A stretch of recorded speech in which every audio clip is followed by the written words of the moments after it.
Multi-21, c'est... Yeah, Multi-21.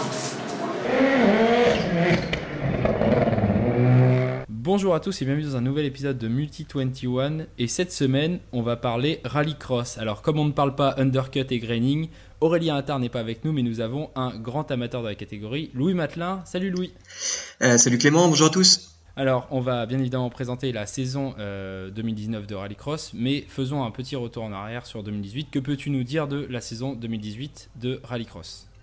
Eh ben, la saison 2018 a été assez peu intéressante finalement parce qu'elle a été totalement à sens unique. Le team Volkswagen a vraiment écrasé la compétition et principalement son pilote vedette qui était Johan Kristoffersson qui a gagné toutes les courses sauf une. Il a laissé échapper une seule course de mémoire et donc c'était une saison à sens unique finalement avec assez peu de surprises. Et puis lorsqu'on regarde la saison, c'est vrai qu'il y a eu beaucoup de courses où il a dominé ou même s'il semblait un peu mal en point à mi-course en finale, il a toujours réussi à s'en sortir pour gagner toutes les manches. Il a fait toutes les finales de la saison, puisque celle qui ne gagne pas, il termine quand même il va quand même en finale. Donc c'est vrai que, mais on s'y attendait un petit peu puisque Volkswagen avait mis tout son budget de WRC en WRX et on avait eu la fusion des deux plus gros teams de WRX, le Team Sweden et le PSRX. Donc effectivement, ça nous a donné quelque chose de pas très intéressant. Mais l'intersaison de 2019 a été beaucoup plus intéressante. Qu'as-tu retenu de cette intersaison ? Quelles sont les infos principales ? Écoute, l'info principale de cette intersaison, ça a été le retrait de tous les gros teams constructeurs, les gros teams usines, en particulier donc ce team Sweden Volkswagen qui est parti, et les deux pilotes phares de ce team, donc Kristoffersson et Solberg, qui sont eux aussi partis. Le team Audi EKS a annoncé qu'il s'en allait et finalement c'est pas tout à fait le cas, mais ils sont quand même bien diminués par rapport à ce que ça a été ces dernières années. Et puis aussi le team Peugeot officiel, le team Peugeot Hansen qui est parti, même si les frères Hansen seront de nouveau sur la grille. Donc ça fait quand même beaucoup de changements et surtout beaucoup de départs importants. On peut rajouter aussi le team Holzberg MSE qui avait développé une toute nouvelle Ford pour la saison 2018 et qui a décidé dès 2019 de partir. Alors je vais te poser un peu une question ironique puisque on a beaucoup parlé effectivement de ces départs de Audi, de Peugeot, de Volkswagen et en 2018 sur la grille on avait Audi, Ford, Hyundai, Mini, Peugeot, Renault et Volkswagen. Et cette année, on a Audi, Ford, Hyundai, Mini, Peugeot, Renault, Seat et Skoda. Donc on a remplacé une marque du groupe Volkswagen par deux marques. Finalement, est-ce qu'on y a perdu dans ce changement de saison, sachant que le team Hansen et le team EKS sont finalement restés eux aussi ? Alors, on y a perdu quand même dans un sens où on a perdu des gros teams usines qui apportaient beaucoup de moyens de développement, qui apportaient aussi des moyens pour avoir de très bons pilotes. Mais d'un autre côté, on n'y a pas perdu, comme tu viens de le dire, en diversité sur la grille. Et surtout, on a gagné, je pense, en indécision, en potentiel de surprise qu'on va avoir cette saison. Alors tu l'as dit tout à fait, il y a beaucoup d'indécisions, tout simplement parce que les trois champions du monde de l'histoire du rallycross depuis 2014, c'est-à-dire Mathias Ekström, Peter Solberg et Johan Kristoffersson, ne seront pas sur la grille en 2019. Les deux teams qui ont déjà été champions dans l'histoire du rallycross, le team PSRX et à un moment donné de son histoire SDRX et le team Volkswagen Team Sweden ne sont pas non plus sur la grille, donc on aura obligatoirement un nouveau team champion et un nouveau pilote champion. C'est là aussi où l'indécision va se faire. Oui, tout à fait. Pas grand chose à ajouter là-dessus, mais tu as raison. Je pense que ça va être une saison qui est très ouverte. Avec beaucoup de pilotes qui pourraient s'imposer à la fois manche par manche et à la fois au championnat, mais ça on reviendra dessus assez rapidement. Alors justement, parlons des différents engagés. Commençons tout de suite, on va prendre les constructeurs par ordre alphabétique et on va détailler tous les teams qui les composent.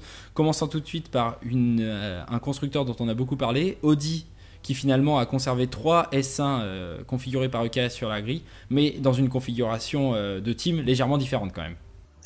Alors oui, tout à fait, puisque d'abord la chose à retenir, c'est qu'il y a un nouveau team qui s'est créé, c'est le Monster Energy RX Cartel, c'est le nom officiel du team, et c'est un team qui sera très intéressant à suivre puisqu'il dispose des Audi officiels de l'année dernière, donc de 2 voitures qui seront pilotées par Liam Doran. Liam Doran, on ne le présente plus, c'est un pilote assez fantasque qu'on connaît bien à la fois en championnat d'Europe et en championnat du monde, qui est assez spectaculaire, qui a tendance à casser beaucoup de voitures, donc finalement c'est une bonne nouvelle pour le spectacle de le voir ici. Et la seconde Audi du Monster Energy RX Cartel sera pilotée par Andreas Backrud, qui est un de mes pilotes favoris. qui est un pilote très très rapide, qui a piloté un peu dans tous les teams, quasiment. Il a piloté chez Holzbergs, il a piloté chez Ford Hoonigan à l'époque où c'était le team officiel Ford, et puis il a piloté plus récemment pour le team officiel Audi, donc il connaît bien la voiture en plus. Et c'est probablement un des pilotes les plus rapides de la grille, donc il faudra le suivre. Et puis, on parlait tout à l'heure du retrait du team Audi EKS. Alors certes, le team Audi Red Bull EKS officiel n'est plus présent sur la grille, mais on aura quand même une voiture engagée par EKS, qui est celle de Christian Szabo, qui est hongrois et qui débute cette année en championnat du monde. Et c'était un pilote qui a brillé dans les catégories inférieures, notamment en Super 1600, où il a été 2 fois champion d'Europe. Ouais, c'est finalement un line-up assez fort de la part d'Audi, qui se retrouve avec 3 pilotes dont 2 d'expérience et un jeune pilote qui a piloté déjà pour eux l'an dernier en Euro RX et qui va très rapidement s'adapter au team. On a chez Ford un seul team cette année. L'an dernier, on avait 3 teams, puisqu'on avait le team Stard qui reste cette année, mais on avait en plus Holzberg dont on a déjà parlé en termes de retrait, et le team MJP dont on reparlera tout à l'heure quand on parlera des Peugeot. Alors le team Stard l'an dernier avait une voiture qui était là toute la saison et une deuxième voiture qui était là de temps en temps. Et bien cette année il y aura 2 voitures à la saison, une en permanence pour Janis Baumanis. Alors Janis Baumanis, si vous êtes un habitué du World RX, on ne le présente plus. Il a fait ses classes très souvent chez Stard. Ces 2 dernières saisons d'ailleurs il était chez eux sur la Ford, donc il la connaît parfaitement. Cette voiture qui va être redéveloppée. Et la deuxième voiture sera confiée à 3 pilotes. Alors 2 hommes d'expérience, on peut le dire, Jani Passonen et Paltrai, puisqu'ils ont tous les deux plus de 40 ans, voire plus de 50 ans. Donc c'est place à l'expérience. Et le jeune Jere Kaliokowski, qui pilotait l'an dernier une Renault du team GeForce de Garrin-Chichery en ERX. Donc un gamin qui s'y connaît aussi. Mais c'est vrai que le team Ford paraît un peu diminué, puisqu'ils n'ont qu'un seul pilote d'expérience, c'est Janis Baumanis. Oui, effectivement, mais je pense des qualités à faire valoir chez ces pilotes. Et du coup, on peut aussi parler de Hyundai. Donc, un seul team engagé pour Hyundai, qui est le team Grenoble-Merix Taneco Team, qui est le nom officiel du team, qui engagera toujours les mêmes Hyundai i20 que l'année dernière, des voitures qui présentent un développement intéressant, qui ont montré de bonnes choses l'année dernière. Elles seront toujours confiées, donc pour les 2 principales, à Niklas Gronholm et Timur Timerzenov.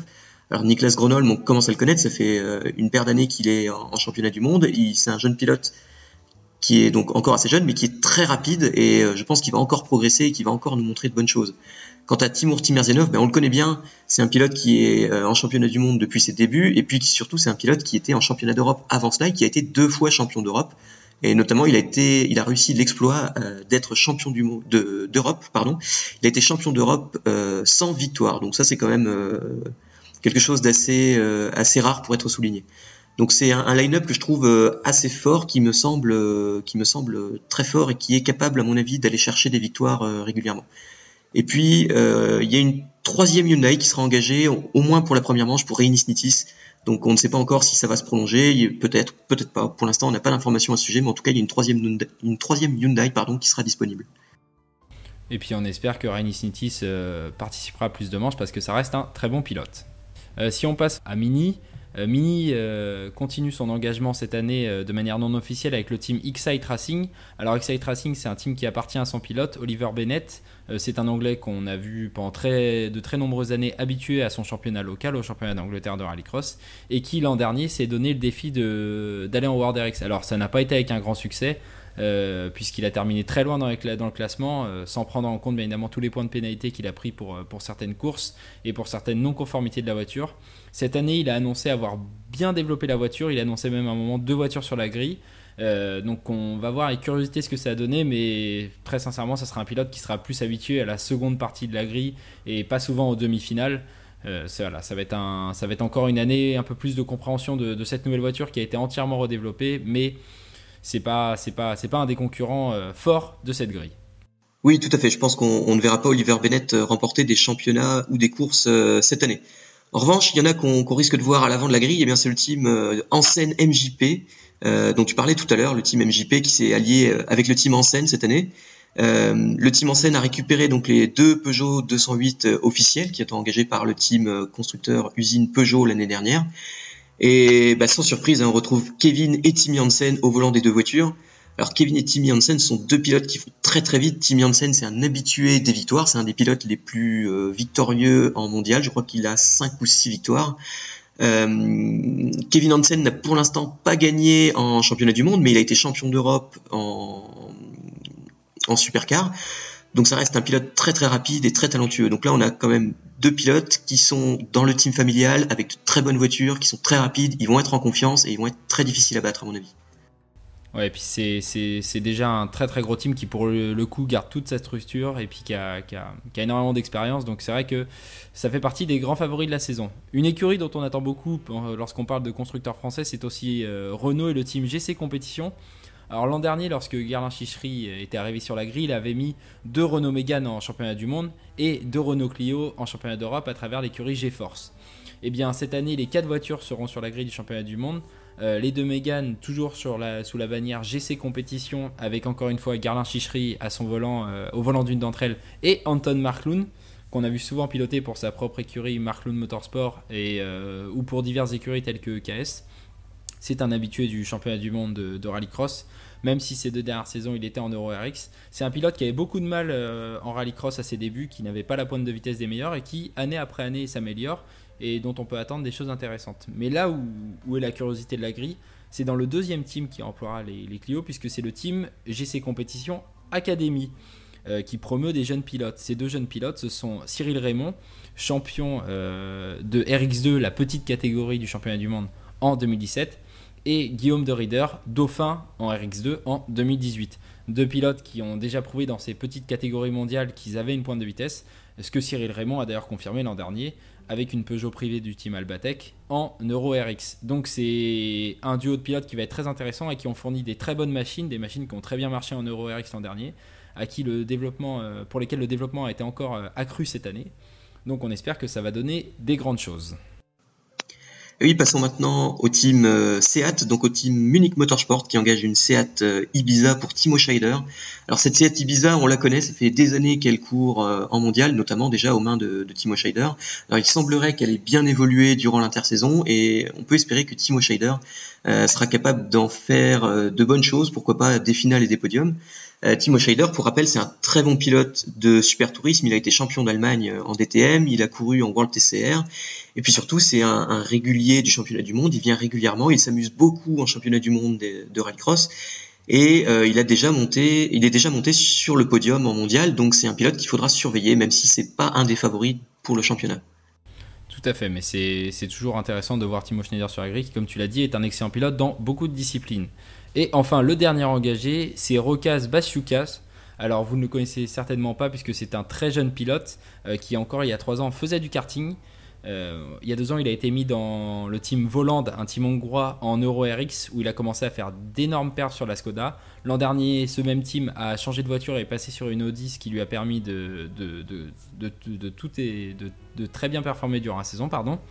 Et cette année, il est promu chez ES Motorsport. Alors ES Motorsport, on va beaucoup en reparler durant la saison puisque c'est un team qui s'est longuement préparé, qui est resté assez mystérieux, qui a fait un très gros développement sur ses Skoda avec 4 ou 5 pilotes de top niveau, notamment Andreas Backrud qui est venu faire une pige, ou encore Nasser Al-Attiyah, l'immense pilote de Dakar. Et donc on attend beaucoup de cette écurie qui a l'air d'être extrêmement bien développée et très professionnelle.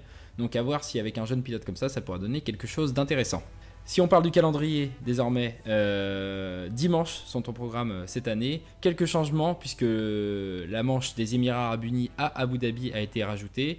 On change de circuit pour la manche de Belgique, qui change d'ailleurs de nom puisqu'elle s'appelle manche du Benelux. Et les courses des États-Unis, du Portugal et d'Allemagne ont été retirées. Alors, qu'est-ce que tu penses toi de ce calendrier remanié ? Est-ce qu'il te plaît ? Est-ce que tu as des réticences ? Qu'est-ce que tu penses de ces dimanches ? Écoute, déjà j'aimerais quand même partir sur les bons points. Je pense que dimanche pour un championnat du monde de rallycross c'est très bien. Il faut pas qu'on se retrouve avec 25 manches comme on va bientôt y être en Formule 1. Dimanche c'est très bien, ça permet aux pilotes de se rattraper s'ils font une grosse erreur, mais 2 erreurs ce sera trop de toute manière pour le championnat. Donc je pense que dimanche c'est un format qui est très bon. Donc ça là-dessus je n'ai rien à redire. On retrouve encore des circuits historiques. On ira à Trois-Rivières, on ira à Hell en Norvège, à Holies en Suède, je ne sais pas si je prononce bien. On ira bien sûr à Loyac en France, et ça c'est une manche superbe, et je pense que tu pourras nous en parler. Maintenant, il y a une tendance, et je pense que tu seras d'accord avec moi, il y a une tendance en championnat du monde de rallycross, c'est de supprimer les circuits historiques de rallycross pour des circuits qui sont tracés sur des grands complexes de sport auto ou sur des circuits de Formule 1. Donc ça va être le cas avec la manche d'Abu Dhabi qui sera à Yas Marina, ça va être le cas de la manche de Barcelone qui est sur le circuit de Barcelone de Formule 1.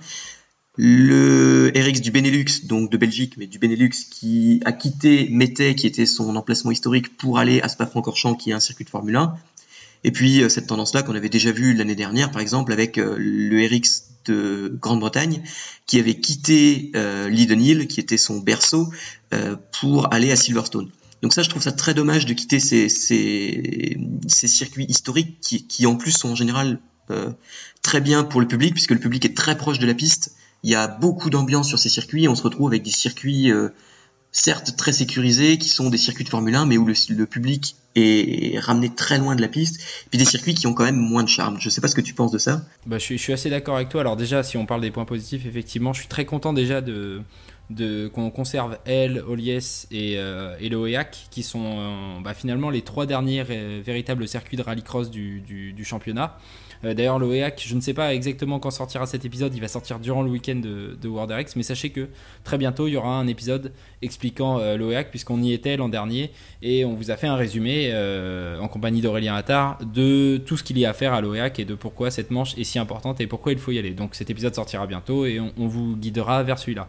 Maintenant, comme tu le dis, moi j'ai extrêmement peur de ces changements de circuit. Déjà, dès le début du championnat du monde, on avait eu quelques signes annonciateurs, puisqu'on avait la manche italienne qui était allée sur le circuit de Franciacorta, qui n'était pas un circuit de F1, mais qui était déjà un circuit automobile. On avait ça aussi pour la manche en Argentine, pour la manche du Canada, pour la manche d'Afrique du Sud. Et puis les circuits de F1 sont arrivés petit à petit à Spa-Francorchamps, à Barcelone et surtout à Silverstone, où on remplace le berceau du rallycross, Leiden Hill, par un circuit de F1. Et c'est assez dommageable, puisque lorsqu'on y pense, du coup, on va aller à Yas Marina, Barcelone, Spa, Silverstone. On est allé dans le passé à Istanbul, Hockenheim et le circuit des Amériques. Bref, 7 circuits du tracé de F1. Et c'est des circuits qu'on a déjà l'habitude de voir en F1, ils doivent rester pour la F1 et on doit retrouver les circuits historiques pour le rallycross. Moi personnellement, je suis extrêmement déçu depuis avoir Kouvola, qui était une magnifique manche en Finlande, déprogrammée du calendrier désormais. Et cette année, on a encore perdu le Portugal, qui était sur un des circuits historiques qui ouvrait la saison, ou qui était théoriquement la deuxième manche de la saison, pour la mettre sur les circuits de Abu Dhabi et de Barcelone, qui sont, on peut le dire, en tout cas pour celui de Barcelone qu'on a déjà vu, sans vraiment de saveur. Donc c'est vrai que c'est aussi un point important, c'est ne pas négliger le public, et le rallycross devra plancher sur ça dans les prochaines années. Maintenant, si on parle des pilotes qui vont évoluer sur les pistes, quels sont tes favoris de la saison? Qui vois-tu courir devant? Qui vois-tu remporter les manches? Et qui vois-tu être champion du monde surtout? Alors, pour ce qui est du championnat du monde, je m'attends à une lutte entre 2 pilotes en particulier. Il y a 2 pilotes que j'attends particulièrement dans cette lutte pour le championnat du monde. C'est Timmy Hansen, qui s'est déjà battu pour le championnat du monde plusieurs fois, et je m'attends à ce qu'il soit devant. Et évidemment Andreas Backrud, qui est un peu mon favori, c'est mon chouchou, Andreas Backrud. J'espère qu'il sera capable d'aller chercher ce titre de champion du monde qui lui fait défaut depuis plusieurs années maintenant. À chaque fois, il rejoint un nouveau team, on se dit cette année c'est la bonne, et à chaque fois finalement il est battu par d'autres teams, par d'autres pilotes. Donc je pense que Andreas Backrud sera surveillé. Maintenant, je me demande comment vont se comporter certains pilotes qui étaient un petit peu étouffés par les gros teams les années précédentes. Je pense notamment aux 2 pilotes chez Hyundai, il y a Tim Erzianov et Agronholm, que j'espère voir devant eux aussi. Alors tu l'as dit, ouais, pour Tim Erzianov, c'est vraiment un pilote dont on attend beaucoup, puisqu'il avait été performant à l'époque où il n'y avait que des teams privés ou très peu de constructeurs. Et c'est vrai que on sait qu'il a une bonne pointe de vitesse, et moi je le mettrais aussi avec Backrud et Hansen, c'est vrai qu'ils sont les 2 grands favoris. Je le mettrais comme 3e pilote qui va se lutter. Après, je pense qu'on peut aussi dire que certains pilotes comme Cyril Raymond, comme Liam Doran, comme Kevin Hansen, comme Niklas Grönholm, comme Janis Baumanis, ont les armes pour aller au moins chercher une victoire, voire des podiums quasiment assurés. Oui, tout à fait. Je pense qu'il y a, comme on l'a dit tout à l'heure, c'est une grille qui est très homogène.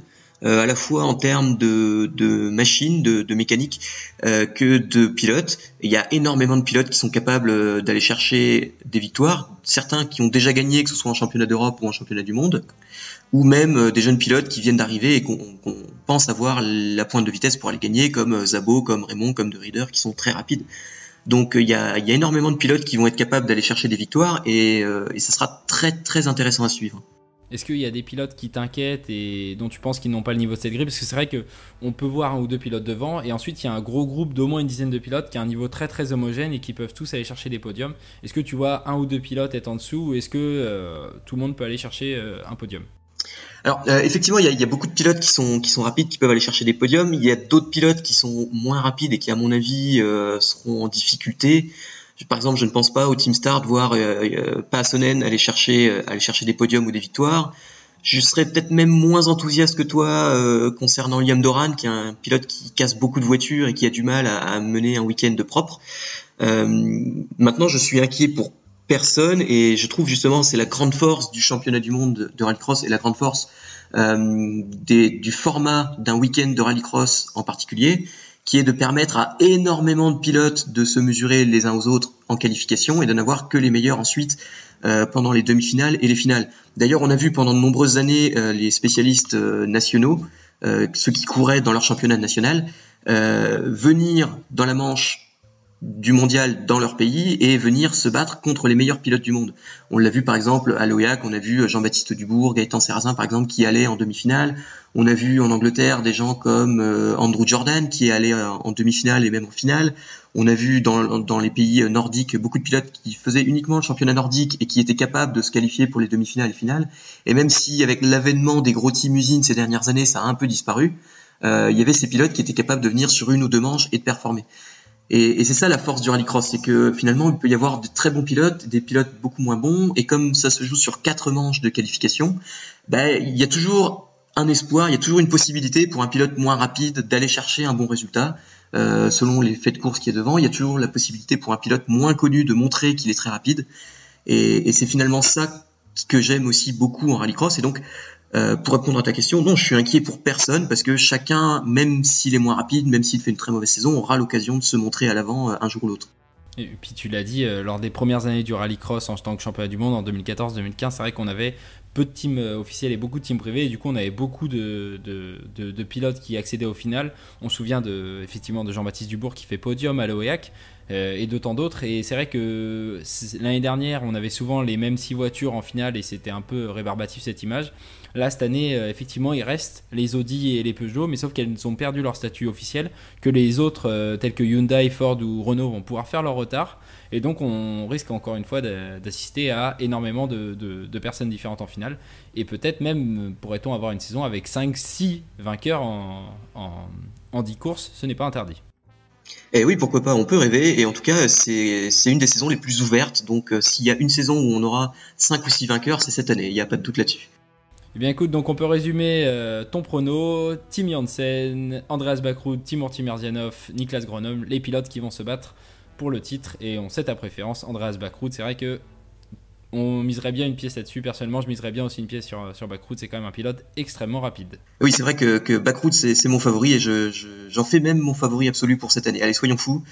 Voilà, je ne sais pas si tu voulais encore ajouter quelque chose. Je pense qu'on a fait le tour désormais de tout ce qu'il y avait à dire. Voilà. On vous encourage très sincèrement à suivre cette saison de championnat du monde de rallycross qui va être assez accessible puisque le site officiel du championnat du monde sur Facebook diffuse souvent les 4 manches qualificatives.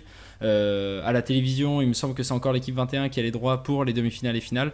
Donc vous aurez l'occasion de voir les 10 manches de cette saison. Et de voir du coup le très beau spectacle présenté par le championnat du monde de rallycross.